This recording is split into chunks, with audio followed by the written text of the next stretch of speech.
Here's a quick look into today's episode. I talked to a young man the other day and tried to convince him to stay in the Army. He's a sergeant. He's like, "Sir, I got plans. I did what I set out to do in the Army. I got my bachelor's degree through tuition assistance, and I saved $25,000, and I made sergeant. And I have just changed the socioeconomic status of my future family by doing it. And that's what I set out to do, was to set a foundation for my citizen life. My soldier life is behind me." And I was like, wow, I don't know at 18 if I was that disciplined. I think we just need to tell those stories. What I tell people about the Army is there's no shortage of opportunities, and I don't think there's any better place to establish a foundation for excellence in your life than in the Army. Welcome to another episode of Teach Me to Fish, where our purpose is to help leaders better understand what drives people. In today's world, the core of recruiting and retaining talent revolves around leadership, and not just average leadership, but motivated, values-based, inspirational leadership. Our purpose is to get a little bit better every day. Progress equals small victories and stacking habits. Habits like getting up early, working your butt off, learning something new, being positive, and surrounding yourself with phenomenal people. Today's conversation is with Rob Shaw. Rob is so many things to so many people. He's a teammate, a mentor, a coach, friend, and he's family. In all those relationships, Rob's superpower is his ability to be trusted, and he's definitely using his superpower for good. In this conversation, Rob will share his story, growing up as an enlisted soldier, to attending West Point, to all the amazing units and people that he's encountered throughout his time. We'll talk about Rob's current role as the commander of the Bronco Brigade in the 25th Infantry Division and our mission here in the Pacific. Rob will also talk about all the people that have influenced his career and his life. Rob will give us his thoughts on recruiting and retaining talent. We'll hear Rob's advice for leaders who have chosen a life of service and those considering to serve. Once again, the hardest part of producing this episode has been deciding what to cut and what to share. So for all the Rob Shaw fans out there like me, when in doubt, I chose to share. I hope you enjoy today's conversation with Rob Shaw. And I really appreciate it. It's been a while. Like, I've been trying to lock you in, but like I get like these 5 minutes down the street, 5 minutes in the backyard, 10 minutes over here, 20 minutes at the beach and stuff like that. But what I wanted to do today is I wanted to share all the stuff that you've been sharing with me for so many years, and so many of the people that we have served with, that I know, that know you. And every time I say your name around somebody that served with you, I can see it in their eye, I can see it in their face. And they're like, You were with Rob? I didn't know Rob lives right down the street from you. I didn't know you see Rob all the time. That you're so lucky.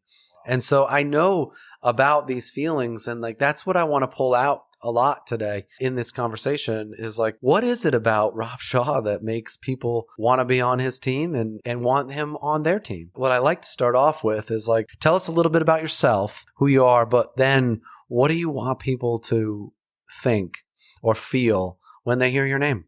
This has been kind of fun, just kind of reconnecting with you guys. So the short version of the story is, first of all, I grew up with two really hardworking parents, three sisters. Mom was a nurse. Dad was a database administrator back when they used punch cards, to program computers. And they worked really, really hard to provide a really great childhood for us. But my dad was a disabled Vietnam vet. So he was halfway through college. College wasn't working out for him. So he volunteered to fly helicopters in Vietnam, and he didn't have the eyesight to do it, so they moved him into the infantry. He felt like, hey, if I don't volunteer, I'm going to get drafted. He went to Fort Dix, he went to Fort Polk, went to Vietnam. After just a few months of training, and because he was a little bit older, he was a very good college athlete. He was the acting platoon sergeant for a platoon. And in his words, he didn't even know how to read a map. That's where the NCO Corps was in 1970. And his experience was really terrible. In the 196th, actually, the Americal Division. Yeah. A lot of young men really look up to their dad, and I certainly did and do. And I was proud of his service. And, Vietnam was not a topic of ours growing up. He never really talked about it. But I really respected his service, his Bronze Star for Valor, his Purple Heart, his CIB, which of course, means something to me now. And so I always kind of wanted to join the Army. I was a kid that ran around in the woods to the point where, you're a grown teenager and then it starts to get a little bit weird, but I really wanted to join the Army. Kids in the high school that I went to, that was not something anybody encouraged. And so I reluctantly went to college. Didn't work out for me, and it was all my own fault. I just wasn't interested in college. So I finished after a semester and a half or so and enlisted and went to Fort Bragg as an 11 Bravo, in the 3rd Brigade of the 82nd, 3505, back when there was a 3505. Yeah. And I really wanted to join the Army, and I wanted to jump out of airplanes, and I wanted to be part of something bigger than me. And I wanted the adventure and the good company that I knew would come with that. I wanted to have my own adventures. A lot of young men and women feel that way. So I go to Bragg. Didn't have a super positive experience in my first platoon, honestly. But in my second platoon, my platoon sergeant in the rifle platoon that I was in, a guy named Don Felt, who went on to be the MCOM Sergeant Major, and now he's retired. I think he's living in Texas. He really encouraged me to do Soldier of the Month, Soldier of the Quarter boards. Mm-hmm. My platoon leader is an officer named D.A. Sims, now Lieutenant General, who's the director of the Joint Staff. He was my platoon leader. And those guys, as I remember it, really encouraged me to better myself, go to Ranger School. And then the opportunity to go to the West Point Prep School came up. And General Sims had a hand in that as a lieutenant in getting me accepted, even though he won't admit that. I know that to be true or think that to be true. And so this was in the scout platoon of 3505, and everybody was really motivated. And it was just a really positive experience where I was like, man, this is what the Army should be. Yeah. Guys that are really serious about what they're doing. That opportunity translated into going to the prep school, which changes people's lives. It's an incredible program. 85 slots a year are available for enlisted soldiers. They barely fill 40 a year because most people don't know about the program. Mm-hmm. But it's an opportunity for kids like me that needed a second chance, a second turn of high school prep in order to be able to compete. For me, I look at what General Sims and Sergeant Felt did. They changed the course of my life, and it started right there in Scouts 3505. And went to the prep school for 10 months, earned a spot in the class of 1999 at West Point, came right back after I graduated from West Point as an infantry officer to the same brigade I was a private in, except this time I was in 2505. 2P. 2P. Was a lieutenant in 2P, a support platoon leader, rifle platoon leader, battalion S4, deployed to Afghanistan right after 9/11. I think it's important to note too here, I've had some phenomenal opportunities to serve in a lot of really good units, but when I came out of West Point and went to the basic course, everybody knows infantry, you're going to go to Ranger School. I went to Ranger School, was not successful. Spent a year at Fort Bragg without a Ranger tab. And for an infantry lieutenant at Fort Bragg, or really in any brigade combat team, that's not a good thing. It's not a good feeling. Yeah. And I spent about a year trying to get my way back. Went back to Ranger School after a year as a weapons platoon leader in 2505 and went straight through the course. And my wife's response when I graduated was, thank God we don't have to talk about Ranger School anymore. Because she had just heard. If she only knew. She just knew. Yeah. And so, that little bit of adversity for me is just a reminder of it's not how you start, it's how you finish. And we all know that. It might take you 2 or 3 attempts, but it's about finishing. Yeah. I remember when I was at Bullock back in 2003, and Ralph Puckett gave a big speech to all of the infantry officers, and he said, the only thing you need, he took a bunch of questions, and then he kind of stopped everybody. He's like, all right, I fielded all your questions, but enough's enough. The only thing this group of people needs to be thinking about is Ranger School. Yeah. Because for the rest of your life as an infantry officer, within 5 minutes of you being in the same room as another Ranger, you will be talking about Ranger School. Yeah. He's not wrong. She only knew. Yeah. She only knew all these years later, here you are. And it doesn't take more than 5 or 10 minutes for that to come up. Yeah. And we all know how much of a legend he is and how he put those people in that room on the right path to doing what they needed to do at that moment. 100%. Yeah, at that moment. 100%. I graduated in September 2001 on the 14th of September. And I know you remember this. You were serving in the Ranger Regiment, I think, at the time, or you were maybe working on your own commissioning at the time. But for me, went straight through. And then on 11 September 2001, I was a first lieutenant. I was in the Florida phase in Gator Lounge. We had just been notified we were graduating a few days later. And we were watching CNN and eating whatever we bought at the shopette there. And we watched the first plane hit the World Trade Center on CNN. And then we saw the second. And then we saw the tower fall. And then we saw the second tower fall. And so for us professionally, that was an inflection point. There was before 9/11, there was after 9/11, and everything changed after that. 3 days before I graduated the Ranger course. So we were very clear-eyed about what was coming and went back to Bragg, and I deployed with 1st Brigade of the 82nd. You know, we called ourselves the Panthers in baggy pants, but we went over to Kandahar and Bagram back when there was really nothing there, and did a 6-month deployment with CJTF. Mike Lorario was your commander at the time, right? Mike Lorario was my battalion commander then, and Jack Marr and Tony DiMartino were the field grades. We had a really good team. Matt Hardman was the S4 and later B Company commander. And I could go on and on about the rock stars that were in that organization. But you know, my senior year as a cadet at West Point, I met my wife, and we dated my whole senior year. We got married my first year out of the Army, and you know, we've been together coming up on 24 years now. That's awesome. So, Jack, our oldest of two, 21, he's at the University of Alabama. He's in ROTC there, making his way in Tuscaloosa, and you know Jack well. You know, he was born in 2002, and then Lily was born in 2005, and Lily's with us here, getting ready to graduate Layla Hua with your daughter Ryan, and Lily just committed to going to the University of Pittsburgh, and she's super excited about that. So, yeah. I think it's key for people to understand like where our families came in, because that was a huge inflection point in my career. Like everything changed after Christy became part of my life. And like a lot of times people think like, how am I going to be able to handle two things? Now I've got a military career and then I got a family. It's the opposite. It was everything changed for the better. Once you had a teammate on somebody that you could start to bounce ideas off of and say, hey, I'm thinking about doing this on Monday. And like, tell me what you're about to say. And I'm sure, and I heard you say it the other day. You're like, Sherry told me I need to do this, you know? And like, so they get so much of the credit for giving us these good ideas to then go and have the guts to go out and try, because we've already bounced it off somebody 100%. that we trust so much. But, you know, if you could kind of like pick up like where you guys were, you know, with 2P and how things were, you were kind of growing up there. Yeah. Well, you know, that was my first deployment, was with 2505. And I was just thrilled to be back in the same brigade as a lieutenant that I was a private in, because that's a special organization, the 82nd, and the 505 in particular. The history is incredible, and I know you know it really well. And I felt like for me that was where the foundation was laid for the opportunities that came later. So maybe it's a bit nostalgic. But we also had good leaders at the time. What we were doing was important, and I knew I was part of an organization that had a really rich history. So I'm proud to have started there.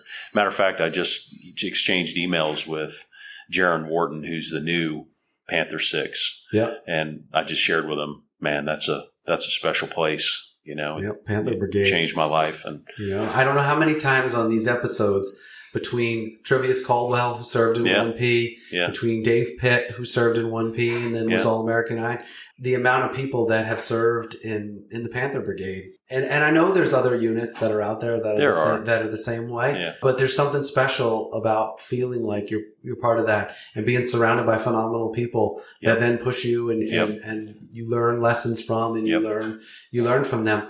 But there's also people that were in those units that didn't do well, that didn't pay attention, that didn't see that opportunity. They didn't see it as a learning lab. They didn't see it as, these people don't know what they're talking about. And they weren't. So there's a huge part of having the right mindset when you realize you're in something special like that, having the mindset to say, I'm going to take advantage of my time with this unit. Oh, yeah. 100%. 100%. But, you know, coming out of there, I went to the career course and then went to Lewis and joined then Colonel Bob Brown's Stryker Brigade, the Lancer Brigade, when it used to be at Fort Lewis, 125. And that's where, you know, I first served, you know, by extension with the 25th Infantry Division. The leaders in that brigade at the time, now General Bob Brown, the AUSA president, phenomenal. We called him Coach because that's how he led. Yeah. He was a guy that you didn't want to let down. General Sims, D.A. Sims, was his brigade S3. You know, now General Carilla was Lieutenant Colonel Carilla, was my battalion commander. Jeff Van Antwerp, now, you know, Brigadier General Van Antwerp, was a company commander in that brigade. In the battalion with me, we were AS3s together. Mark Beeger, phenomenal officer, was our S3. And I could go on and on and on. So that was my crucible combat experience, really, was that deployment. It was very difficult. and for a lot of reasons. But we couldn't have had a better group of leaders to usher us through that. And I learned a ton. And that's where I commanded a rifle company for about 3 months until I was injured in Mosul by a suicide car bomb that destroyed my vehicle and killed my first sergeant, Michael Bordelon, and one of my company snipers, Anthony Davis, was killed in that attack. My fire support officer, Paul Bublis, the guy's a hero. He's still on active duty today, about to make colonel, commanded a battalion, fought to stay in the Army through some really difficult burns that he received from that. And now he's a military intelligence officer and doing great. But for me, that was the crucible combat experience. And I got evacuated and spent about a year, trying to recover from my own injuries, and had the opportunity to take the company that I gave up to appear. I took that same company back when they redeployed, after they redeployed back to Fort Lewis. And then we took that entire brigade and picked it up en masse and flew out to Rose Barracks and stood up the 2nd Stryker Cavalry Regiment. I spent about 12 months in command of the same group of men under a different guidon in Germany as 2CR. And while I was there, I had the opportunity to go to RASP, or then ROPE, the NSS, to join the Ranger Regiment, which I did not think was ever in the cards for me because I was still recovering from my injuries, and got hired to go to 275, where I was an AS3. And I got 24 months of Ranger Company command there, several deployments to Iraq. I'll just say I think I was a much better company commander at month 40, obviously, than I was at month 12. Those were the days when you and I were field grades, and we were still in command of companies as majors. Yeah. Because we were just busy. And that's how things were back then. Yeah. Before we jump on to the next part of your story, there's a lot of folks that are at this point in their career. They're platoon leaders, they're senior NCOs, but they're company level. What's some of the things that you look back now that you're giving advice to those people now? We hear things, and I don't know if everybody appreciates them when we say things like bloom where you're planted. Do the absolute best at whatever the Army's asking you to do today. Well, when you've only been in the Army for a year, like today is a big portion of my military career. When you say 6 months, that's half my military service if I've only been in for a year. That's a great point. You're saying 6 months, a year was no big deal. You just fast forward the 3 years. For some of our folks, that's their whole career. And so what were some of those things that you learned, and now as a senior officer, you're like, okay, this is what made me successful back then. This is what was going through my mind then. Yeah. And now I'm finally like, okay, I got to get this out to our. Thanks for asking that. That's a great question. I haven't thought about that perspective as a young lieutenant, but you're exactly right. I mean, in terms of looking back, you can gloss over all kinds of things. So here's what I tell company commanders today. I tell them several things. Some of them I've stolen from mentors and, throughout my career, just like you. Plagiarism is the most sincere form of flattery. Right? That's the best part about the Army. It is. And so what I tell company commanders, based on my own experience as a young lieutenant, as a company commander, even as a Ranger company commander, after a really difficult year in a Stryker brigade in Iraq, so you would think I knew what I was doing. I should have been confident. All of us have, to a degree, some form of imposter syndrome. None of us are as good as we should be. That's a fact. If we're company commanders, platoon leaders, our soldiers expect us to be exceptional at everything. And sometimes that's a pretty heavy cross to bear. And because we're human, we fall short. That's just a fact. That doesn't mean you don't try to meet those expectations, but that's a heavy cross to carry. And that's why we do what we do. So what I tell company commanders now is you might have 12 to 18 months as a company commander. If you're lucky, you'll get 24. So you don't know how much time's on your clock before it hits zero. This is a really important job. You have a superpower that you may not appreciate, and you must use that superpower for good. That's a General Botellism. Oh, yeah. The other thing I say is I have 2 kids, Jack and Lily. They are very different children. And if they were in your company, they would require very different approaches of mentorship, coaching, leadership, incentivizing performance. But what they both deserve is dignity and respect. So we don't have rites of passage. We have expectations. And by the way, that's a two-direction. Soldiers have expectations of us too. So make sure you're meeting your soldiers' expectations. And then I expect you to treat every soldier in your company as if Jack and Lily were in your formation and you'll never meet them. And that's very important to me. And the best leaders I've worked for rarely raise their voice. They invest.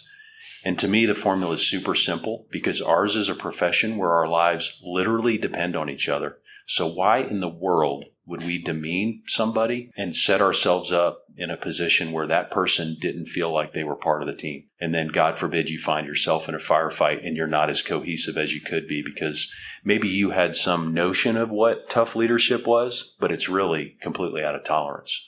The best leaders inspire. And you and I have seen that over and over throughout our career. So treat everybody like Jack and Lily's in your company. Dignity and respect. That doesn't mean Jack doesn't need to do push-ups for certain things. You've met Jack. Yeah. You know, he would benefit from a little bit of physical training. Yep. You know, just to keep him on street. He's like a lot of young men. They just need a little bit of reinforcement.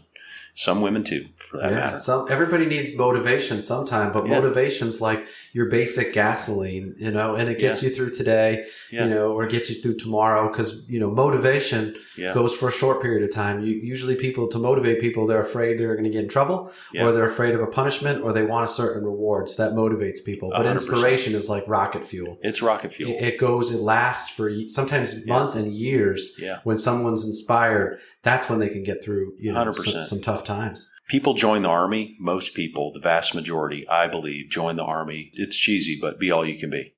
Yeah. They want to be better. Sometimes they need somebody just to nudge them a little bit and tell them that they're good enough to fill in the blank. And that's what leaders do with inspiration. Just a little bit of a nudge.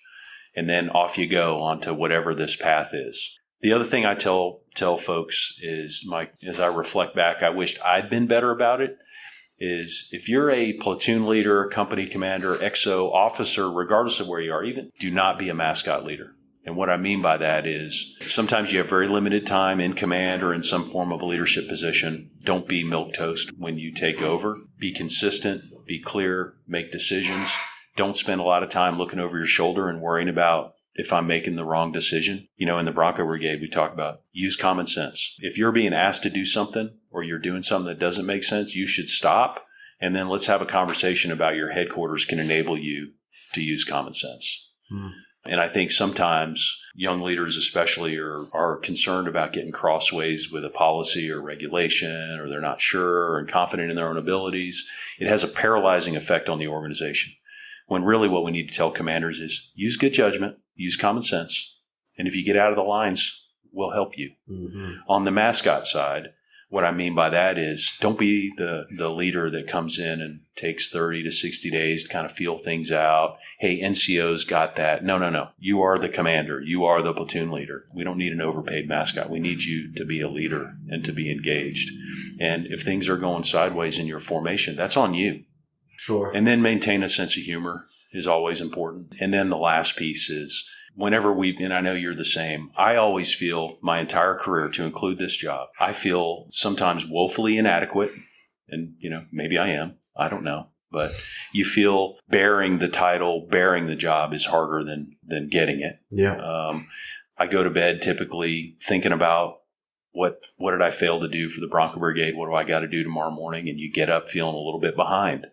So I tell company commanders and officers now, if you don't feel that, probably need to have a conversation about kind of what you're focused on. And let's talk about it. Yeah, because for you and I, the mantra that I repeat to the folks that remember, because a lot of our soldiers weren't even born on 9/11 today. If today were 10 September 2001, what would you be doing? If you knew that tomorrow the world was changing, what would you do? And there's another 9/11 out there. It's coming. And if you have that mindset, especially in a brigade combat team or an infantry division, it changes how you think about PT. It changes how you think about marksmanship. It changes how you think about financial readiness. It changes how you think about SFRG and the importance of cohesion and all of the other things. Yeah. 88% of the Bronco Brigade that I'm part of today has never deployed.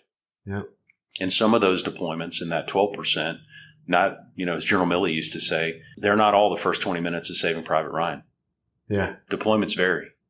So the combat experience, has in many ways moved out of the formation. So now it's on us to keep everybody focused and at least provide as much as we can to the folks that are going to do the next fight after you and I are gone. Yeah. And what that makes me think about was both of us growing up, as enlisted soldiers. So I think about me growing up in the Rangers enlisted, and what did we do? There wasn't deployments. So who was coaching us? Who was teaching us? Who was showing us how to prepare? Because they had been or they had seen, what it was like to deploy no notice and have to go to Panama or have to go to Grenada. Yeah. Like those were the NCOs that I had that were in charge of me growing up. What's your guidance? Like, what do you talk to your senior NCOs, the ones that have been deployed, the ones that have been to Ranger School, the ones that have been through multiple combined arms live fires, the NCOs that have been through these things that now have to bring the new officers on board that have not done it, or the new enlisted soldiers that just came out of basic training. And it's like, how do we get them right in preparation for that future 9/11, for that type of environment? What's different with the guidance that you're giving to those senior NCOs, the sergeant majors? That's a good question. I'm doing the best I can with that. Here's the approach that I've taken with it. Over the last couple of years of brigade command, we talk quite a bit about culture, climate. How do you engender a sense of purpose and connectedness in an organization? I think it's fairly simple in a brigade combat team as part of the 25th Infantry Division out here in the Pacific, because there's almost unanimous consensus that we have challenges west of the international date line for a variety of reasons. And everybody can see that. Everybody can see what's happening in the Levant, in Israel, and in Gaza. Everybody has seen and can see every day what's happening in Ukraine. Things are dangerous. To me, the world feels like it's on fire. Mm-hmm. So in the Bronco Brigade, the approach that we've taken is, all right, the way we're going to get everybody on the same page here is we're going to operationalize intelligence, and we're going to talk about the enemy all the time and what's going on in the world. I've been struck by the number of times I've had lieutenants and sergeants first class and above in forums where we've talked about adversaries and threats that are out there and challenges that we'd face if we have to go fight. Almost to a man or woman, it's the first time that audience has heard that stuff. Wow. And so once they understand how serious things are and what the future could look like if things go sideways, because in the Army, we're not going to get a vote. We're going to go. Mm-hmm. I find that when they understand the threat and they have some granularity about how serious things are, the light bulb goes on. They're like, okay, now I understand why warfighting readiness is important. Now I understand why I have to have my DD-93 SGLI updated. Now I understand why my laser needs to be zeroed. Now I know why I need to make sure my nods are serviced routinely. Yeah. It's all connected. If we do have to do those things, if we have to execute that mission, things have already gone sideways. That's right. Like, you're not going to be asked to go and fight that mission when everything is easy. Yeah. And that's been the way it is. Those of us that have deployed no notice to go to Afghanistan for the withdrawal, and people think it was madness, it was chaos. Yeah. That's how it is when you have to go and execute at a moment's notice. It's going to be, and you don't have time in a moment of chaos, in a moment of crisis like that, to say, I need 2 weeks to go to the range. I need to go get my weapons zeroed. I need to go get new nods and issue new equipment. It's too late. It's too late at that point. Yeah. And when anybody says, oh no, we'll have plenty of time to ramp up. The only time we've had plenty of time to ramp up was during the Force Gen years, where we'd been in sustained combat for going into our 3rd, 5th, 7th year of sustained combat. Yeah. Whether that be Iraq, Afghanistan, Syria, now back into Europe. Yep. Going up into Europe with the 173rd. Yep. Estonia, Lithuania, Latvia, Poland. Yep. Like there was no notice on that. It was grab your rucksack and your weapon in any shape that it's at, get on a C-130, go land in another country. And we don't know when you're coming back. We'll figure that out later. And I don't know when you're coming back. Yeah. So when people think, well, there hasn't been a deployment up in Europe. Yes, there has. Yeah. That's as real as it gets. Yeah. When you and your company go into Latvia or Estonia or Lithuania. When FEP was out there in Lithuania, he was the only company in the whole country of Lithuania. Yeah. answering directly to General Laika and the ground forces commander of Lithuania. He was the guy. I remember when you showed up with General Milley, right? Yeah. And you saw Phep sitting there at the terrain model. Yeah. And a company of Lithuanian mechanized come out of the wood line, right? Yeah. I remember that demonstration when he was preparing that for when you guys showed up. Yeah. Little did I know he's going to be Bronco 5. Yep. You know, all those years later. That was your interview. Phil. I know. Was your interview. Unbeknownst to both of us. Unbeknownst. I mean, it's a number of ways to beat that drum. So that's number one. The other thing that I would say is for all of us as part of the GWAT generation, the last 20 years or so, we learned a lot about joint operations and how to synchronize operations in time and space. I reject this kind of idea that we don't know how to fight LSCO completely. There's a school of thought out there that, LSCO is, something new to everybody. With humility, I would say, let's not completely dismiss a generation of leaders that were nothing but adaptable over 20 years, that are probably the most joint combined arms integrators our Army has ever seen in its history. We have colonels today that were lieutenants in the GWAT and deployed at every grade and every position in between. Mm-hmm. So let's give ourselves some credit for that. What I would say, though, is there's a book called The Last Stand by Nathaniel Philbrick. Mm-hmm. What I took from the book is it's about Custer. And the story of Custer is flamboyant, arrogant, etc. And then he took his element, broke it into 3 pieces at Little Bighorn, and got massacred by the Native Americans out there because he was incompetent. That's one of the narratives out there. The real story that I took from it is, no, Custer was a very effective Union general, so much so that he was granted the table that the Appomattox documents were signed on at the Appomattox courthouse. He was given that table, and he was a phenomenal battlefield commander compared to his peers. Very brave, et cetera, et cetera. What you could take from the story of Custer is, in that environment, in that type of warfare, very effective. But perhaps what Custer didn't do is have the humility. The environment changed, the enemy changed, the situation changed. He didn't necessarily adjust, and maybe there was some misplaced confidence against an enemy that he didn't respect, he didn't think much of. The Native Americans at the time had decided, we ain't going to the res. Like, we're fighting. And Custer at the time didn't appreciate that for whatever reason. He applied old graphics to a new problem and got punished. Mm-hmm. So what we talk about in the Bronco Brigade is that as a example of, hey, let's acknowledge what we learned over the last 20 years, but with humility, let's make sure we're drawing the right lessons for what it might mean for LSCO, because none of us have fought LSCO. We can imagine how terrible it would be, but we need to have some humility about how we prepare and what we know and don't know about preparation. And I think that's important because for the young folks in our formations that haven't had a combat experience yet, I'm confident if they stick around the Army long enough that they'll get one. They need to know that they have agency in helping us think through how to prepare our Army for LSCO. All of the good ideas, matter of fact, most of the good ideas, they're not coming from the 06s and above. They're coming from our young people. Yeah. And they are coming up with some pretty innovative ways to be really good at the basics. I'm not talking about tech solving our problem. I mean, the blocking and tackling is critically important, but we just have to make sure our young, smart leaders know that we've all got the humility to know that the graphics may not apply to the future fight. Does that make sense? Absolutely. Yeah. What I hear you saying is you're galvanizing your organization around the current situation and something that we need to be prepared for. You had a lot of experiences, whether it be out in Italy at First Rock, General Milley, and then back to the Ranger Regiment. Those years created what seems like common sense for you. Galvanize your organization around the current mission and being prepared for what we might have to do. You make it seem like that's simple. Let's go back to like some of those years and how they formed you to become the leader that you are, to make something for a brigade combat team of galvanizing them around. Yeah. A story. What were some of those years, maybe back in the Ranger Regiment or up in the 173rd that brought these things to life and allowed you to practice them out there as well? Here in the 25th Division in the Pacific, I think the story tells itself in terms of what the adversary's doing out here in the region. Mm-hmm. I mean, you don't have to make it up. You just have to tell the story. Yeah.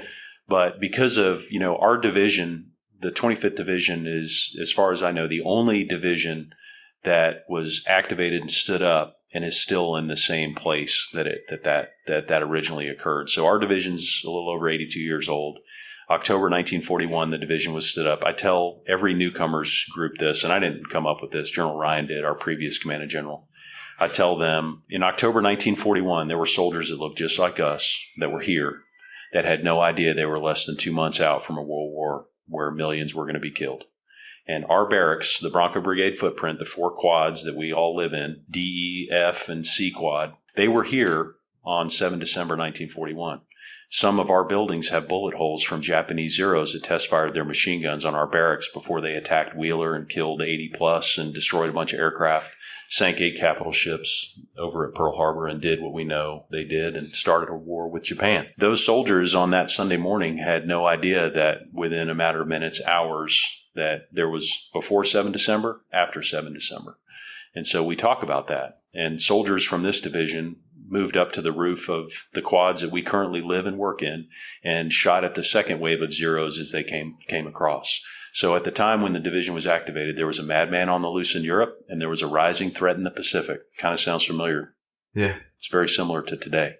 History may not repeat itself, but it does seem to rhyme. And we just talk about how we're connected to that. And we have a photo of a Japanese Zero coming over E-Quad. And that is the photo that I use at the newcomers brief to talk about our connectedness, the importance of being ready, because you never know when the next Black Swan event's going to occur. And then we talk about some other kind of shared values of the organization. So I would say that about the 25th Division, there's something unique and folks need to understand that. And I think it resonates with people because it sticks and they see it. Rewinding back, my experience in Mosul was the most formative because there were times there. I remember vividly a time where we were in a very long ambush, and I thought to myself, I wished I'd spent more time on the range. I wished I'd spent more time preparing, but time for preparing was over. It was just execution, and that was a really, really tough deployment.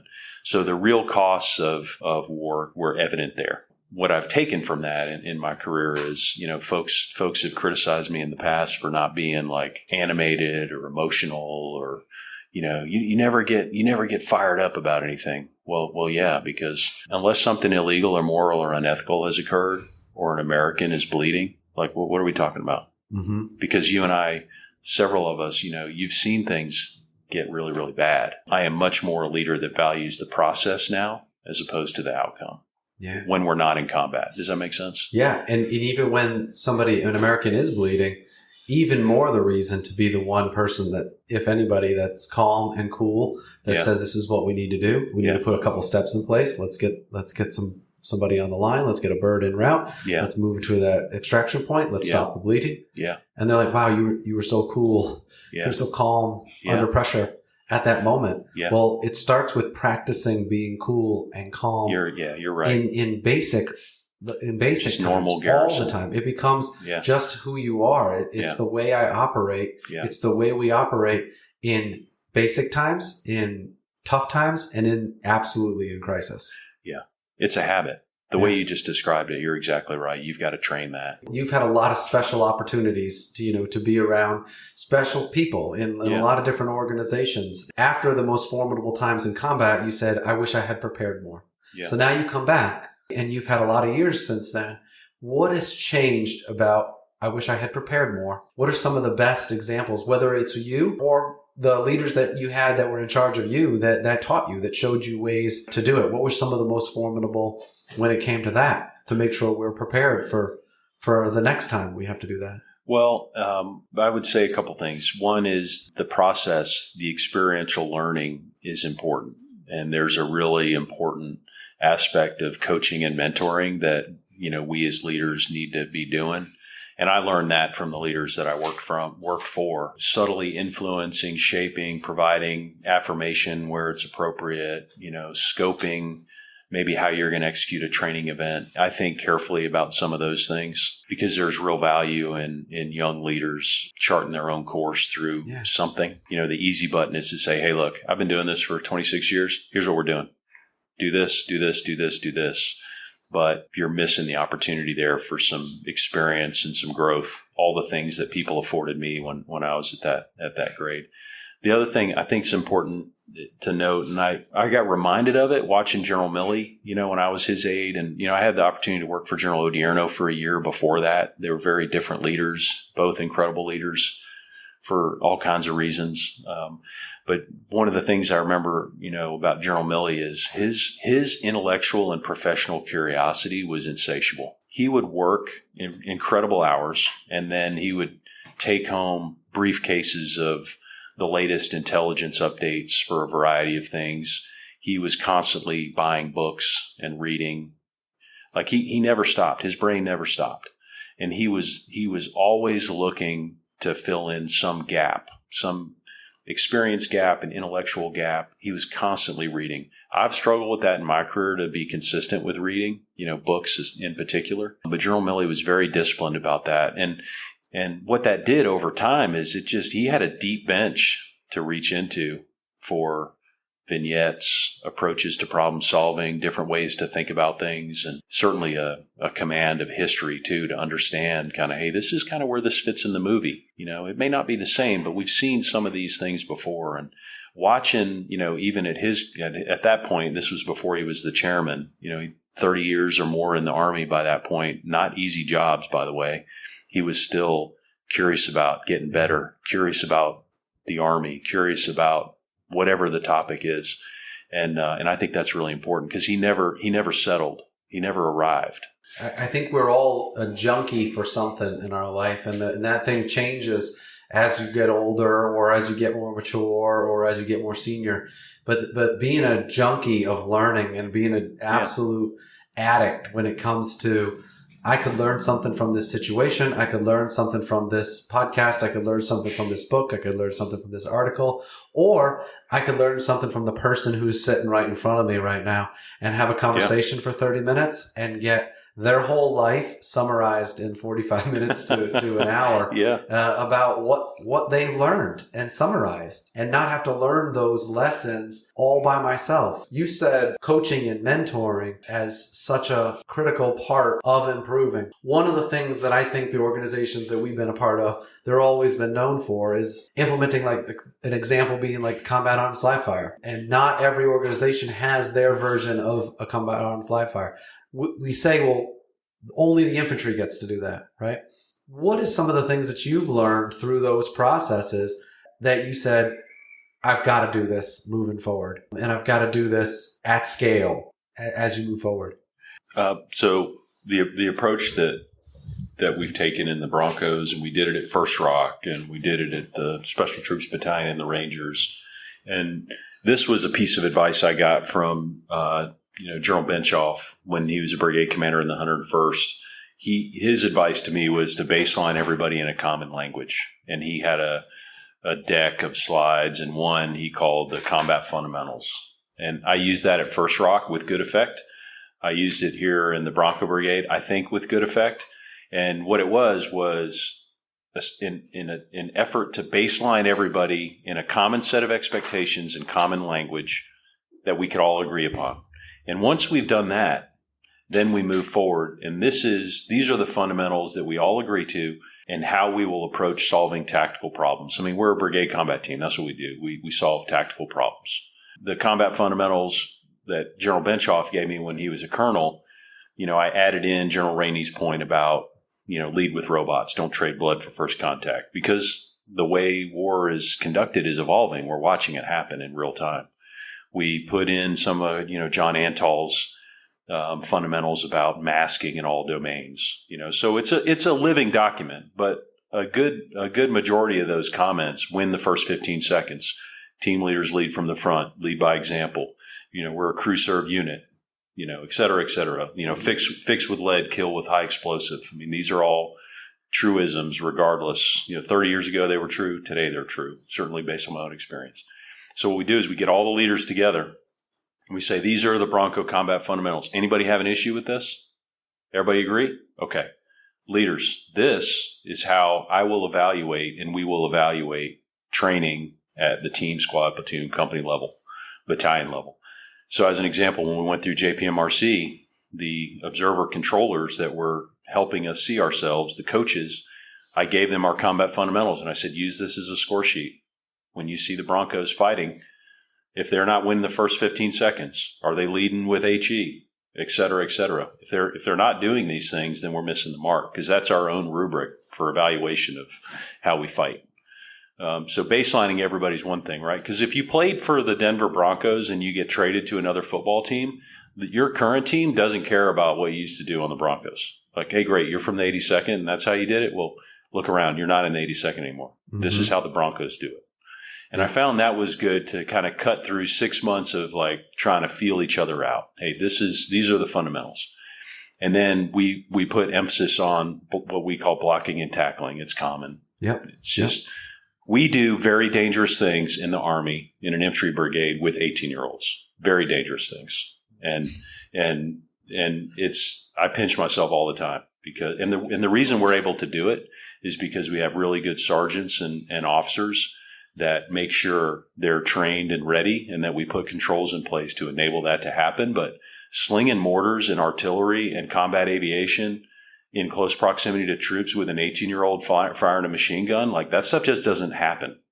Right. You have to hit the sled over and over and over and over and over again to the point where you can do it safely. Practice doesn't make perfect. Perfect practice makes perfect. And then you have to plan, certainly in the Army, because every year there's so much turnover. Imagine running a professional sports team every year where 30% of your players are new, 30% are in different positions on the field, and then 30% maybe are in the same position. Mm-hmm. That turbulence, that's just a year in the Army. Yeah. So you have to train these different teams, that's what they are, squads, platoons, companies, with enough frequency and intensity to mitigate that amount of turnover. And it's really hard and challenging to do. So you can't afford to waste time with 6 months of feeling each other out. Yeah, no doubt. So that's the approach that we've taken. Yeah. And the difference between like the NFL is they're working towards a standard 17 weeks. They're working towards a playoffs. They're working towards the playoffs and the Super Bowl. But we've got more of a continuous, like these brigades, our brigade combat teams are expected to, for the most part, be ready all the time. Yeah, that's exactly right. And so if you're required to be ready at all times, we can't go play the Super Bowl halfway through the preseason.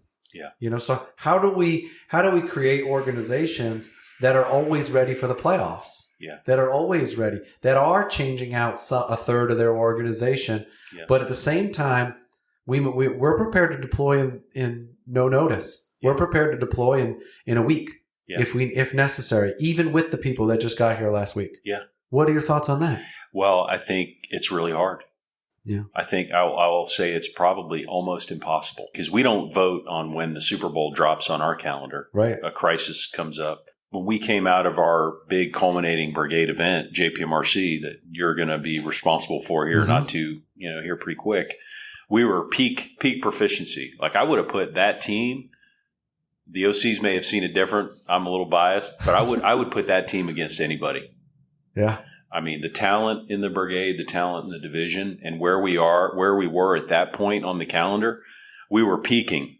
We were ready for optimal performance. Okay. But as soon as we came out of the Christmas holiday, people started moving into new jobs. People started leaving the organization. Just natural transitions. There's a half-life to that readiness that you generate in these training centers. And the way you mitigate that is touch points with different training events to try and mitigate it, but you can't make that zero. There's just a natural half-life to it. Had the Super Bowl, like if we had come out of JPMRC here on Oahu and been told to deploy, buckle up, like we would have been in a good spot. Yeah, I think that's critical for people to latch on to, because what you just said is something that's been around for years. And I could go all the way back to, my second deployment when I was with One Panther. Yeah. We did operational readiness survey, ORS. We got all of our equipment in assumption for DRF1. When we got down there to the motor pool to do the inspection on inspection day, nobody showed up.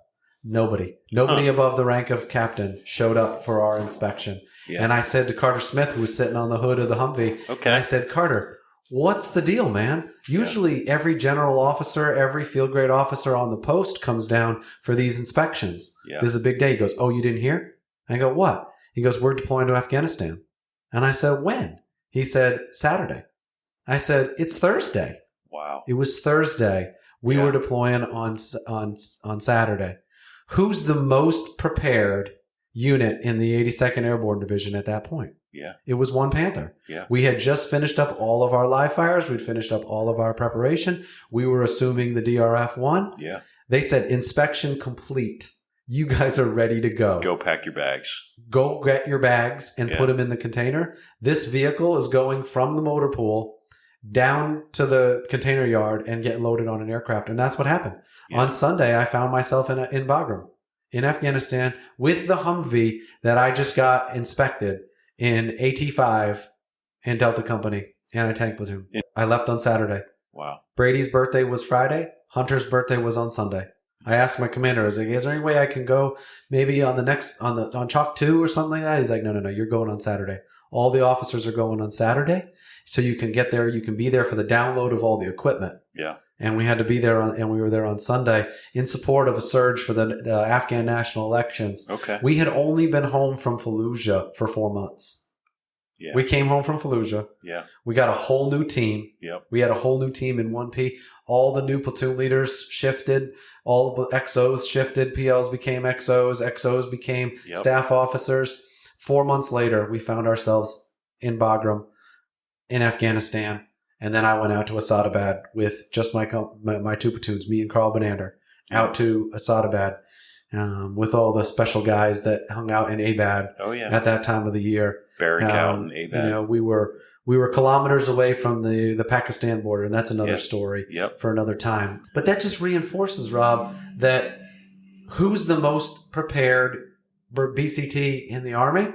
It's probably whoever just came out of a CTC. Yeah. They're the most prepared. Exactly. And those are the ones that are going to get tapped. Yeah. And most of the time they're like, we just got done with this huge train up cycle. You're the most prepared. Yeah. That's the one we're going to tap. Yeah. So when crisis hits and you just got done with one of those CTCs or you just got done with one of those big inspections, be prepared for the call. Yeah. That's what I would say. Yeah. I think you're exactly right. I want to kind of get your thoughts as somebody who's been right there with soldiers. You're there, you're leading a brigade combat team, and right before this, you were leading, and you're going to continue to lead. What's your thoughts on it? There's no shock that recruiting's taking a hit right now, and it's hard to recruit people into the Army. This has always been a challenge: is how do you retain top talent in the military when there's so much opportunity for folks outside the military, either to make a ton of money or to make their dreams come true outside of the military. Yeah. What's something that Rob's seeing and Rob is maybe doing that you think is going to help with recruiting and retention? That's a great question. I'll just share, obviously, just my own opinion. You have a son serving in the military. You have a daughter getting ready to go to West Point. And, obviously, your own experience. I have, my own two children. They're about the same demographic of my young officers and NCOs and soldiers in the Bronco Brigade.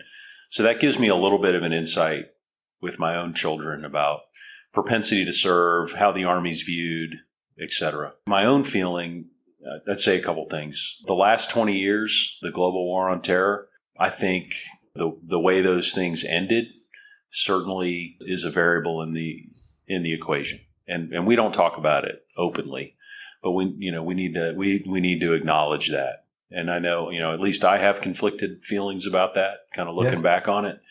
But I think folks are, that's part of it. I think the Army needs to just tell its story in many cases. So I could go on and on about the people, and I'll share a couple stories, but in the Bronco Brigade, I got asked the other day by somebody who's an academic, tell me about, the average soldier. And I said, I'll tell you what I see in the Bronco Brigade every day. I see every creed, color, religion, ethnicity, sexual preference. I see it all, financial background, and I see folks giving way together and doing some pretty incredible things. And what I get reminded of every day is, you can watch the news and feel like America's on fire and we're arguing with each other about Disney and this thing or the other thing. And at the end of the day, like, it makes you kind of feel like, man, what's going on with our republic? What I see in the quads with the Bronco Brigade is the kids are all right. And I think, as soldiers, as leaders, our Army, I think in most cases, we just have to tell that story. We just have to highlight Specialist Rene Rodriguez from Cacti, who saved the life of a woman who was being beaten to death right up the road here, heading towards the North Shore.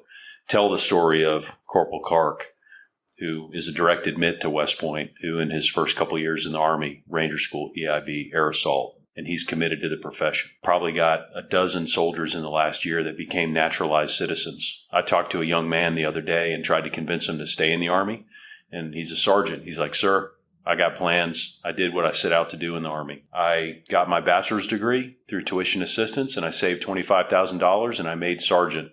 And I have just changed the socioeconomic status of my future family by doing it. And that's what I set out to do, was to set a foundation for my citizen life. My soldier life is behind me."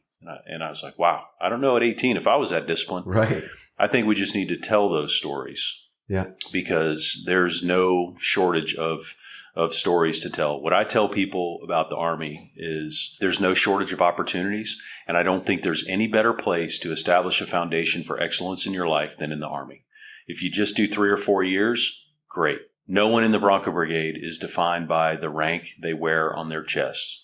You have created some special opportunities for your people, right? And I've had this conversation with other leaders that like Drew Morgan, who say we got to come up with creative ways to get our people opportunities to move forward. Yeah. You can't say the Army has a system. No, leaders have systems. Leaders have ways of inspiring their people and like figuring out a way and creating a path for their people. What are some of the things that you say, I learned from great leaders that did this for me? Like you talked about earlier about, General Sims getting you to go to West Point, How has that become just part of your life, where when you see opportunity for a soldier or an officer to create a special opportunity for them, what's your mantra? What's your methods that you put towards that? I know you're a fan of the book Legacy. So starting in battalion command, both battalion commands and in the Bronco Brigade, that's mandatory reading for lieutenants and captains.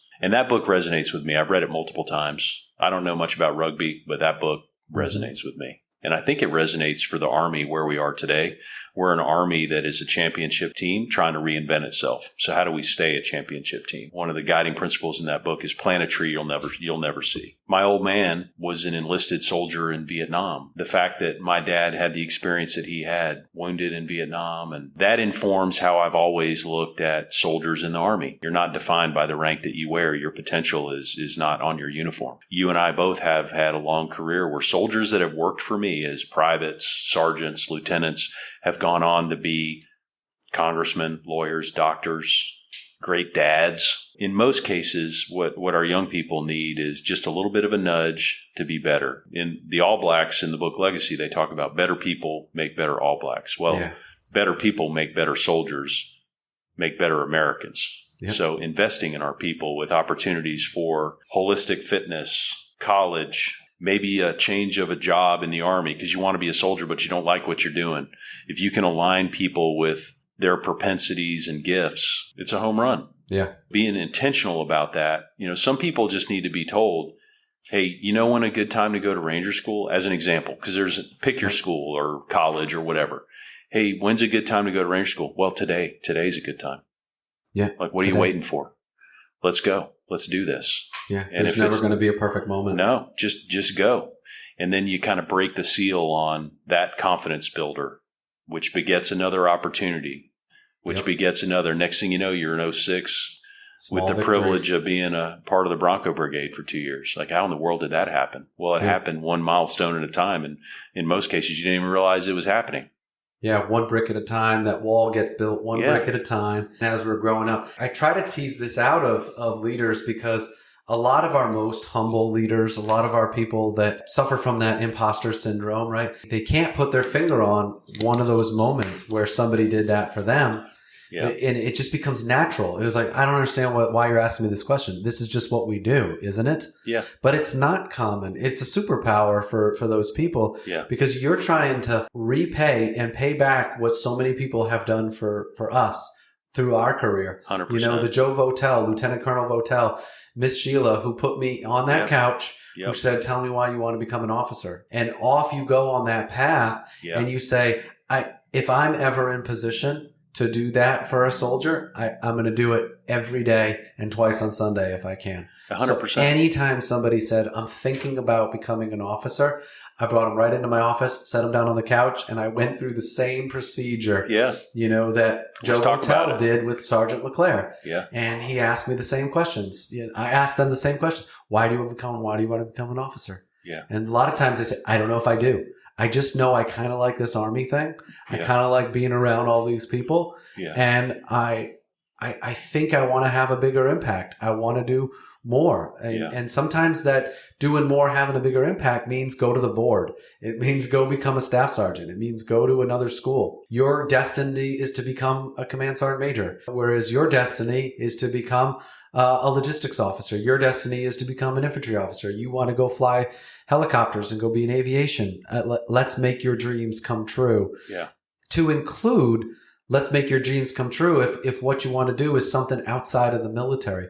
Because when we do the same for our folks that are leaving the military after 3 to 5 years, to help them get into a college, to help them get into their first university, or to get into their second degree, to go to get an MBA, to go become a business leader, to go into finance, to settle down as a family back in their hometown and be that advocate.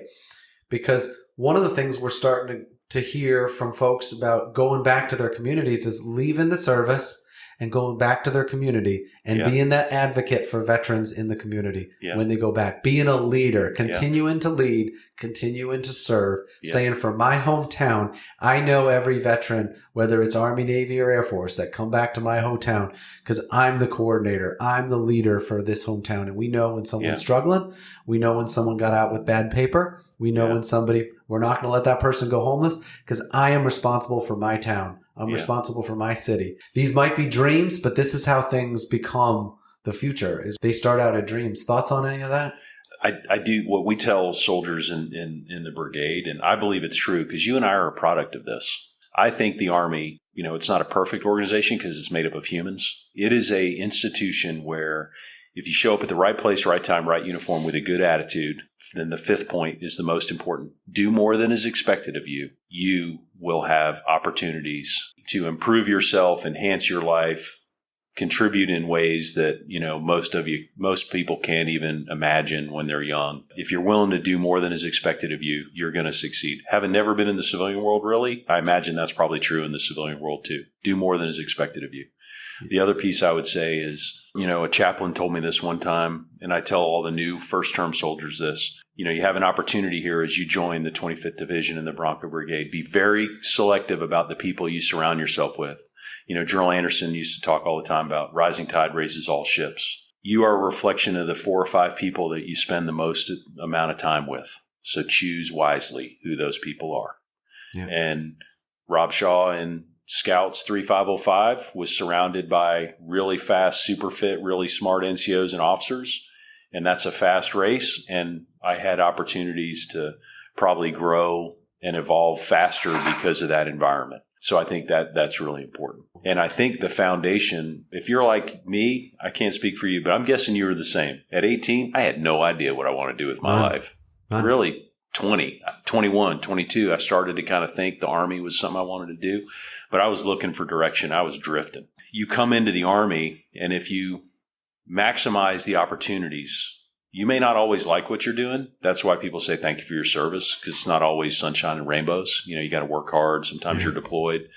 But you can leave the service after one term with some education, with some money in the bank, with some life experience, with some leadership experience that most people don't get until they're much, much older. An appreciation for what a diverse group of people, when they come together to do hard things, can do.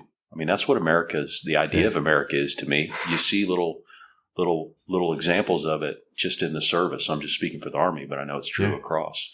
And so that changes how you think about probably America. And you've built a solid foundation for whatever you choose to do afterwards.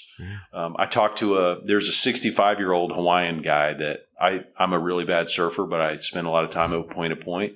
There's an old timer out there. His name's Terrence, and he paddles one of these little Hawaiian boats around, canoes. And he and I were just talking, last weekend. And he's like, "Are you in the Army?" "Yes, sir. I'm in the Army." He's like, "Yeah, I don't have to call me sir. I'm not in the service, but I was in the Army for 20 years as a communications soldier. And I said, well, how was your experience? He said, Rob, the Army saved my life, changed my life for the better. I did 20 years and I'm proud of what I did. And had I not gone into the service, I would not be where I am today. And he got a little emotional talking about it. So I think for a lot of folks, it is an opportunity to establish a foundation for excellence in the rest of your life. You don't have to be a 20-year guy or gal. Yeah. Just do one term. Tom Soljum, also known as the chief of chaplains for the Army, in his podcast with Mike Burke on Legends of the 75th, he said the exact same sentence in that podcast. The Army saved my life. Wow. That's what Tom Soljum said. Yeah. And he became, the chief of chaplains. Okay. But he was on the wrong path. Yeah. And that's what sent him off towards enlisting in the Army, which then put him on the right path, which then he went into school to become a chaplain. And he said, the Army saved my life, and now I'm going to commit the rest of my life to the Army. Okay. And he just recently retired. If you want a powerful story about the Army changing somebody's life, listen to Tom Soljum. He was my first chaplain ever in the Army at 175, Captain Soljum. Wow. Earlier, you said, we were talking about recruiting, we were talking about retention, what we're seeing in social media, and what you're seeing. Something I absolutely believe, not just in the Army, but in life, is whatever it is you're looking for, I guarantee you're going to find it. Yeah. You will find it. Yeah. And so if you're looking for negative things in the Army, you will find it in spades every day, up and down the streets. You will find poor leadership. You'll find negative leadership. You'll find negative situations. Yep. But if you're positive and optimistic and you're looking for inspirational leadership and you're looking for motivation, you will find what you're looking for. Yeah. It's out there. You will find it. Yeah. And having the right mindset for what you're looking for is the first step to having a great experience in the military is yourself. Starting with yourself and saying, I'm looking for a great experience in the military. Nobody joined the Army to be average. Yep. Nobody joined the Army and says, I can't wait to go out to an average organization and perform below standard and then to get separated from the Army. Nobody came in saying that. Yep. Everybody wants to be a part of something special. Well said. Yeah. The one thing I would say, because this struck me, by the time you get to our, point in our career, we have professional biographies, right?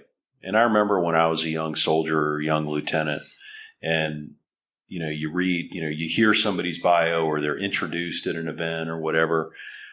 Somebody was reading off my bio the other day as part of an introduction for something I was talking at, and I had like a moment where I was like, if I was a lieutenant and I heard that, like I'd be like, wow, that's a pretty good career. He's hit all the key jobs. And so the reason why I mention that is there's like the social media, Facebook, right? Those are the highlights. That's the good news most of the time, right? What you see, what people want you to see, photo drops and some other things, the trips, the vacations, the highlight. Yeah. It's the highlight reel. Yes. But the B-roll, the photos that don't get posted, in my example, like there was a lot of adversity along the way too. Yes. A lot of leaders underwrote mistakes that I made that had they been different leaders at a different time, I wouldn't be Bronco 6. It was never assured. It was never guaranteed that I'd have the privilege to command and do the things that I've been able to do in the Army. And I think it's really important for folks to know that, for folks like us that have had successful careers and more opportunities than we probably deserve, to know that it's not because of us. Yeah. They're the good attitude, the work ethic. Yeah, we control that. And I would say, both of us, that we worked hard and we care, but make no mistake that it's not all because of us. Yeah. It's because there was somebody looking out for you throughout those years. I can think of a lot of them, but one I'd love for you to talk a little bit about is when you became Eagle 6 and you were out there, and it wasn't too long out in Italy before you got some traumatic news. Could you talk a little bit about that without me giving away everything about that story? Yeah, sure. I won't tell it all. I was General Milley's aide for 18 months after spending a year as General Odierno's aide. I certainly didn't want to be an aide before I got assigned there. In fact, I tried really hard not to do it. But in hindsight, I'm so grateful to those two leaders for the opportunity they gave me to just watch them and watch the colonels that support the general officers on the Army staff. It's a team sport, and watching that caliber of leader for those 30 months that I was there, it was a graduate immersion in leadership and selfless service. So I had actually been diagnosed with a slow-growing form of non-Hodgkin's lymphoma when I was the S3 of the 1st Ranger Battalion. That was devastating for me and my family, and it was also kind of like this sort of Damocles, hey, go back to work. You may never need treatment, or it could manifest into a lethal form. We don't know. Low chance that it's gonna get serious. Just go back to work. So then you go back to work in the Rangers knowing that you have this cancer in your body and there's nothing you can do about it right now. Just go back to work. Psychologically, that was very difficult. My wife was a rock star helping me navigate that. The Rangers that I worked with helped me work through that. Rob McChrystal was there with me as a fellow field grade. And that was a really, really tough time. That's kind of the understatement of the podcast, but it was a really tough time. You were there for that. Yeah. And you remember that. And your family was part of that helped me through that. But then you just got to figure out what this new normal is. And so went to be an aide. After being an aide, went out to First Rock. And I knew I wasn't feeling good. I knew I had this thing in the background. Well, I was part of the 2%, once a lieutenant colonel in command out there, that it manifested into the lethal form. And I went downhill very, very quickly with some tumors in my body. Right as the Christmas exodus started in December of my first year of battalion command. And we all know the Army almost shuts down in December. So getting the evacuation flight, getting care, all of those things were very, very difficult during that period. But I was in full-blown crisis at that point. So I flew back to DC, went to Walter Reed. They did the scans and the tests, and my oncologist called and said, hey, it looks like we're going to need to start treatment. And I said, okay, do you want me to come in on Monday? And she's like, no, we need you to come in tonight. Like, we need to start right now. It's an emergency. So honestly, I was not optimistic about how it would go based on that. As I'm there, the day that I had been told, hey, we're starting a very aggressive form of chemotherapy because things are very serious, General Milley called me, and he was the chief of the Army at the time. And yes, he called me because of our relationship, but I watched that guy do this for dozens of people during my time as an aide, intervening with a family here, a family there to help to do things to take care of people. But he called me and he said, hey, what's going on? And of course, my wife was not in an emotional place to have anybody get involved in this. She was like, I'm not worried about your career.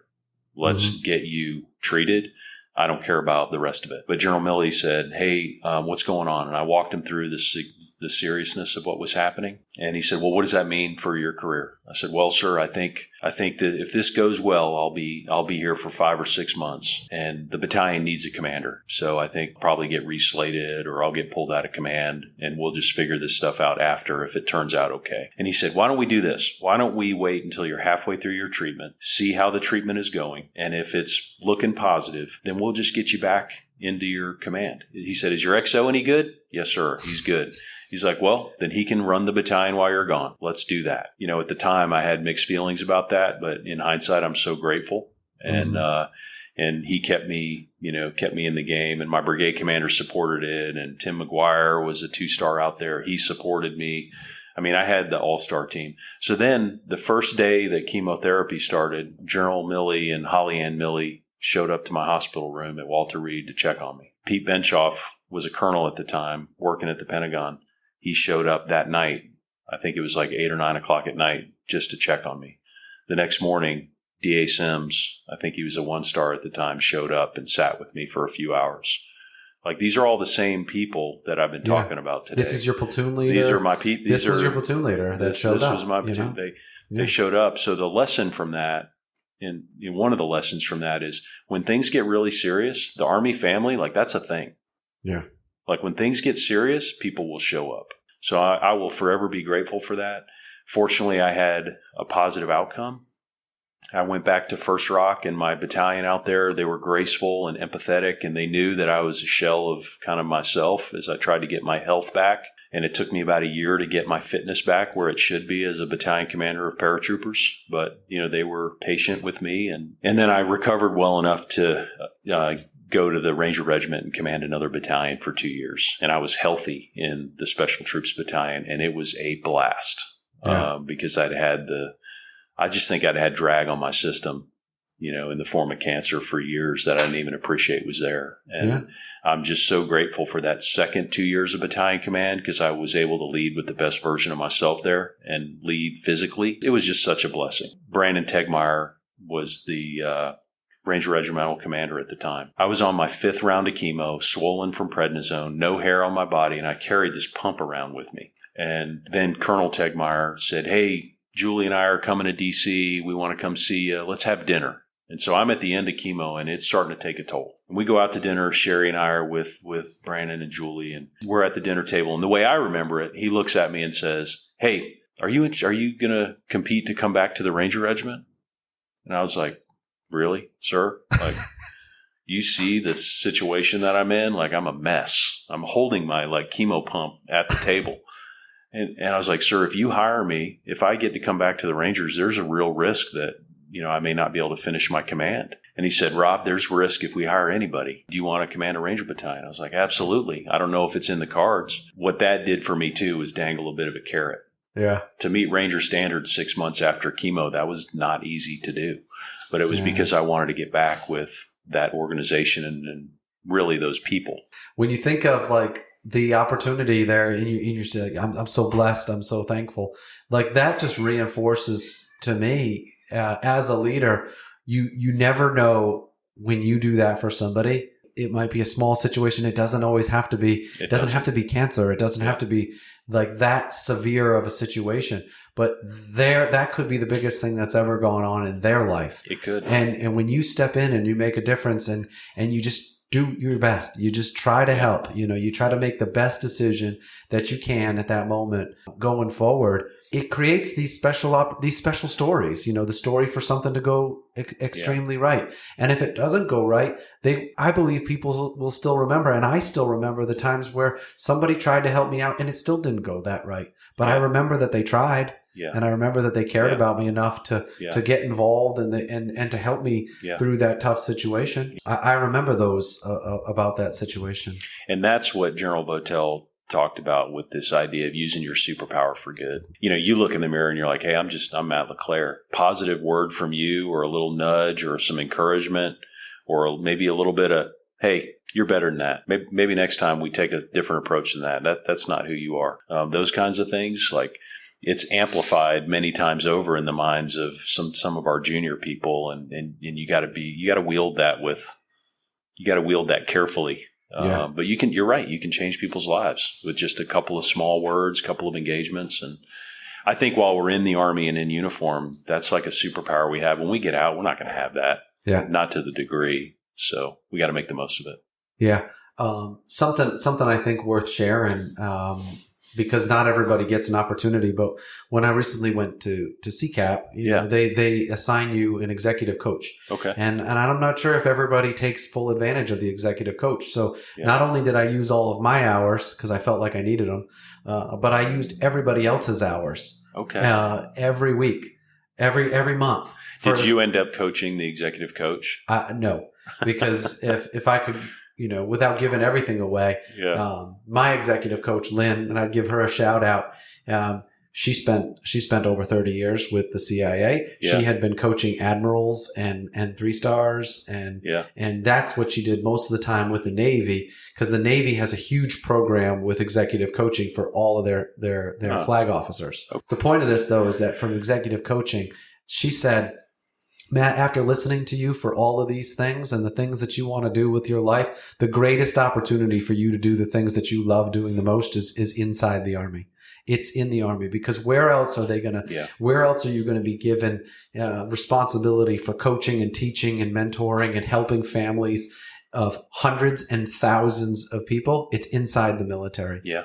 And that just absolutely solidified that for me, that I will continue to serve in any way, shape, or form that I can for as long as I possibly can. Yeah. Because my greatest opportunity to do what I love doing the most is inside the Army. Yeah. Regardless of rank. as I go forward. Great. As we kind of get ready to kind of start to land the plane, Rob, for us, the last kind of the two things I love to go with is, advice for leaders and with all of your years of experience, advice for, our junior leaders, but then advice for our senior leaders. Yeah. And then it becomes, so what do we do now? First and foremost, and I struggled with this a little bit kind of in my own head as a young officer, what would a really good lieutenant do? What would a really good company commander do? What would a ranger company commander do in this situation? And then you finally get to the point where you're like, that's me. Like, I'm just going to do what I think is right. I'm just going to be myself. I'm not going to try and be somebody else. And that's one of those kind of platitudes or one of those kind of 30,000 foot comments, but it's absolutely true. The young leaders that are humble enough to admit that they don't have all the answers.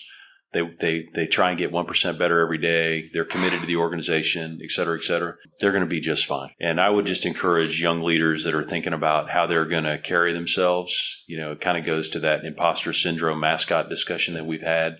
Just be yourself. You're more effective if people know you're authentic and genuine. So that's number one. The other is don't be a mascot. Sometimes in garrison, it can be challenging for young officers to figure out their place in the world outside of training. You're the platoon leader. The operative word is leader, company commander. It's you. And we have to be careful because our non-commissioned officer corps is so strong, but they need the officer corps to do their job and work as hard or harder than they do. You can't surge character. And, General Allen used to say that as the vice chief. And it's definitely more important to me now as, looking back, coming to the end of my Bronco Brigade time, because I've been really struck at how reliant I am on good company commanders and first sergeants. Like the amount of near misses and friction and challenges that are buffed out on any given day, I probably have no idea what's going on. But they are coaching, teaching, mentoring, stewarding 18-year-old men and women through growing up in the Army. And I am very reliant on them. What the organization needs, what I need is young leaders that are men and women of character, and they make good ethical decisions. And ours is a profession where if you have a character slip, that's it. You can't recover it. Your reputation is tied to it. So it's really, really important. And that kind of goes to what we talked about earlier about surrounding yourself with good people that'll hold you accountable to your spouse, to your family, to your values. The character piece is really, really important because when we do go fight as an Army, we're not going to do 50-page con ops and micromanage each other.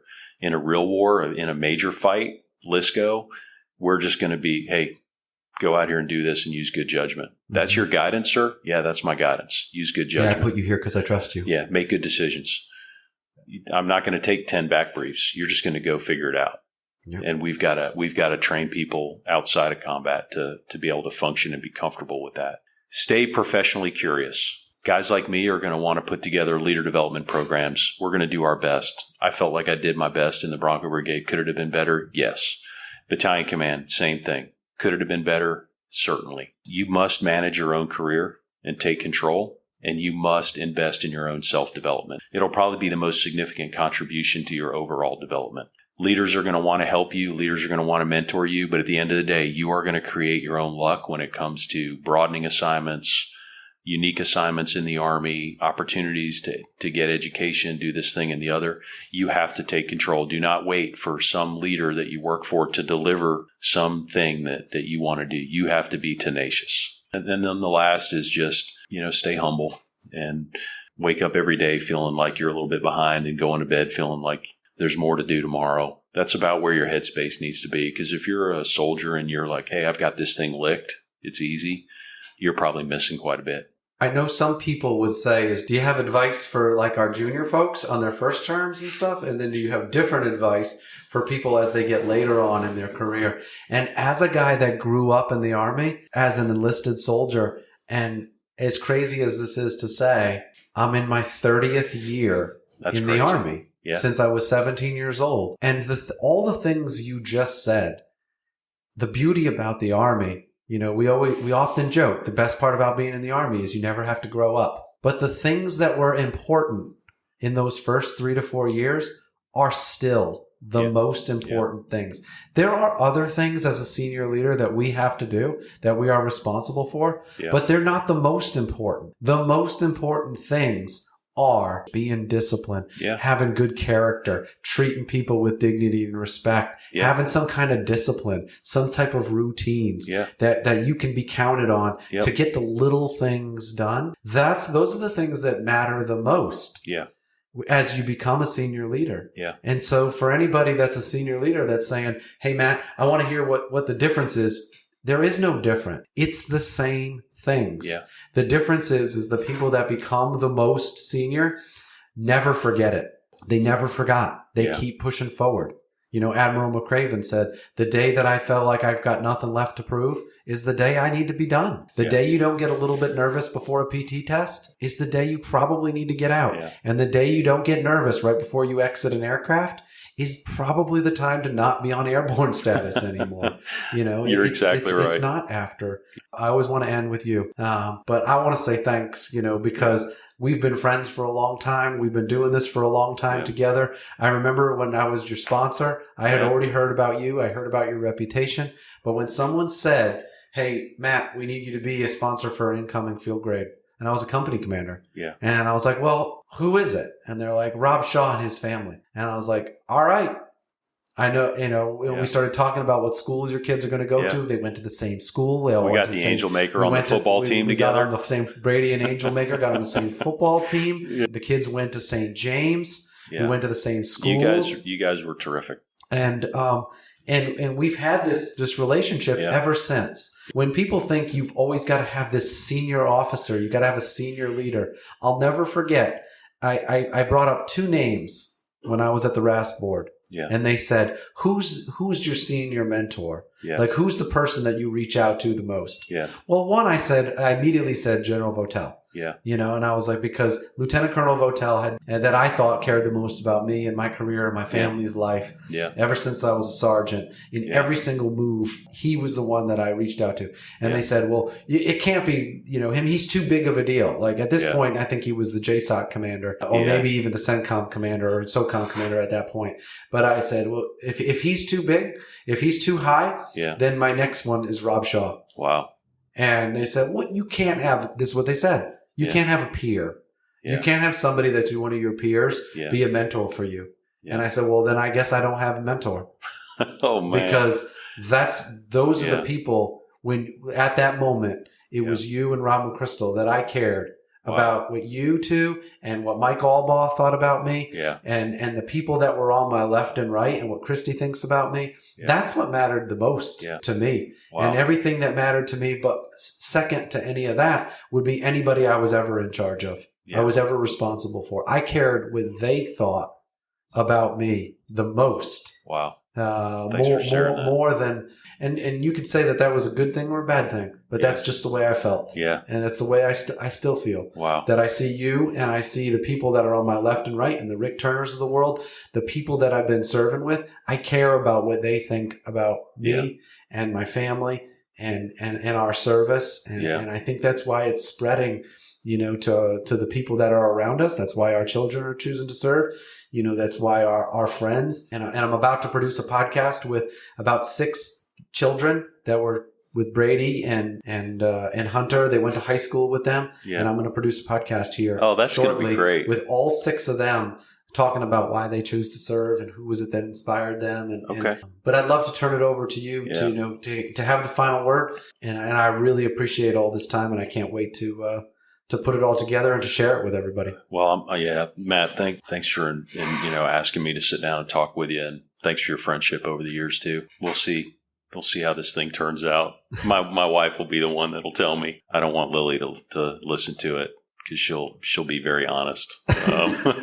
You know, the point about the highlight reel versus kind of real life, and I think that's an important point for everybody to realize, like, this thing's a journey, and, you know, success and victory is not always assured. There's a lot of folks that have a hand in helping you get there. The last point I would make, and I know you agree with this, is Senator McCain made this speech, I think at the Naval Academy shortly before he passed away. And, you know, he was just talking about what service means in uniform. And I think he was talking to some graduating midshipmen that were about to go be naval officers. Talked about you get compensated for service in the military. It comes in many forms, and you'll be asked to do things that your fellow Americans won't be asked to do. But your compensation may not be monetary, but your compensation comes in the form of adventures in good company.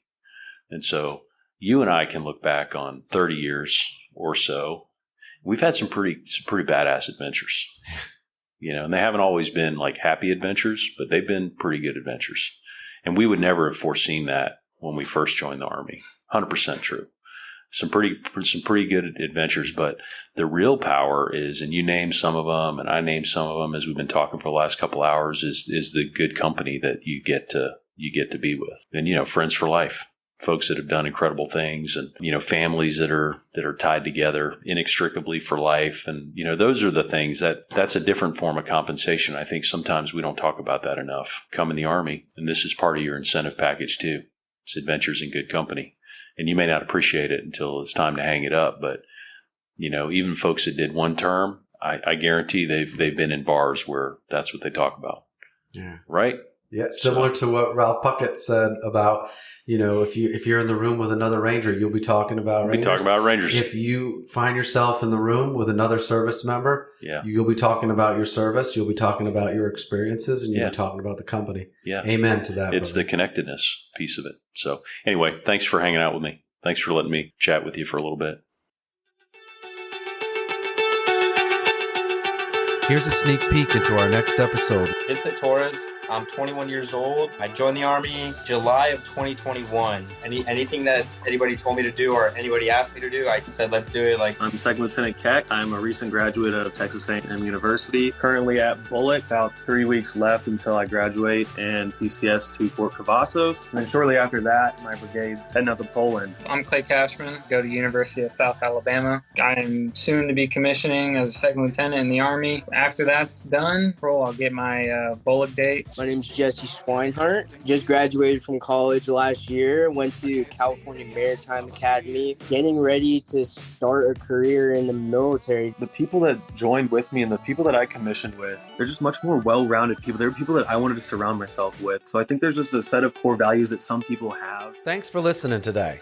I hope we sparked some thoughts about the people that have inspired you to be who you are today. I hope you share some of your thoughts and better yet, demonstrate them for the people in your life. Our pursuit is to get a little bit better every day. Progress equals small victories stacked on top of each other, building like compound interest. Keep stacking these positive habits like getting up early, working your butt off, learning something new, being positive, and surrounding yourself with phenomenal people. Please share your comments at the links in the show notes and DM us at Teach Me to Fish podcast on Instagram or Facebook. Looking forward to our next conversation.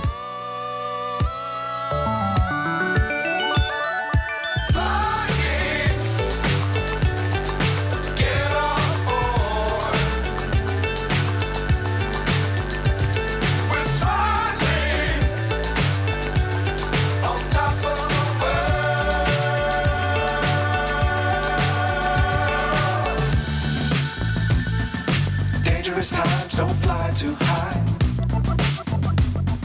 Be sure to keep the ground in sight. Fly forever if you keep it tight. Love the world, but keep the sky on your mind.